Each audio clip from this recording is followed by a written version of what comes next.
ఈ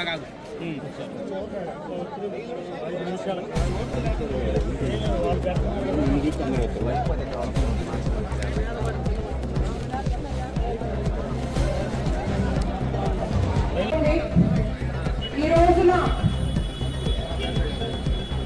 దివంగత మాజీ ముఖ్యమంత్రి ప్రజానాయకుడు మహానటుడు అన్న నందమూరి తారక రామారావు గారి 29వ వర్ధంతికి నివాళులర్పిస్తున్నారు.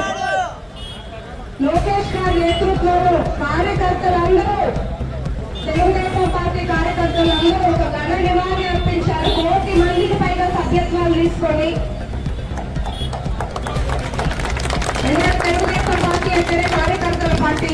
మనం చూస్తున్నాము, కూటమి ప్రభుత్వం ఏర్పడ్డాక నందమూరి తారక రామారావు గారి అడుగుజాడల్లో పార్టీని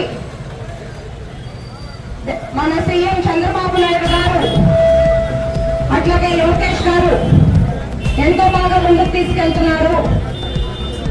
డిప్యూటీ సీఎం పవన్ కళ్యాణ్ గారు, వీరందరి సారథ్యంలో ఒక ప్రజా పాలన చూస్తున్నాము. ప్రజలు స్వేచ్ఛగా ఆనందంగా జీవనం సాగిస్తున్నారు. ఎంతో చక్కగా రాష్ట్రాన్ని అభివృద్ధి పదంలో తీసుకెళ్తున్నారు. నందమూరి తారక రామారావు గారు పార్టీని స్థాపించిన 9 నెలల్లోనే అధికారంలోకి వచ్చి ముఖ్యమంత్రి అయి సంక్షేమ పథకాన్ని ప్రజలకు అందించింది. మొట్టమొదటిగా తెలుగుదేశం పార్టీ. ₹2 కిలో బియ్యం, జనతా వస్త్రాలు, పక్కా ఇల్లు, స్త్రీలకు ప్రాతినిధ్యం, మహిళలకు ఆస్తిలో సగం హక్కు, బడుగు వర్గాలకు అట్లాగే అట్టడుగు వర్గాలకు సంక్షేమాలు అందించడంలో బీసీ రిజర్వేషన్లను ప్రజల మన్ననలు పొందారు, చేశారు.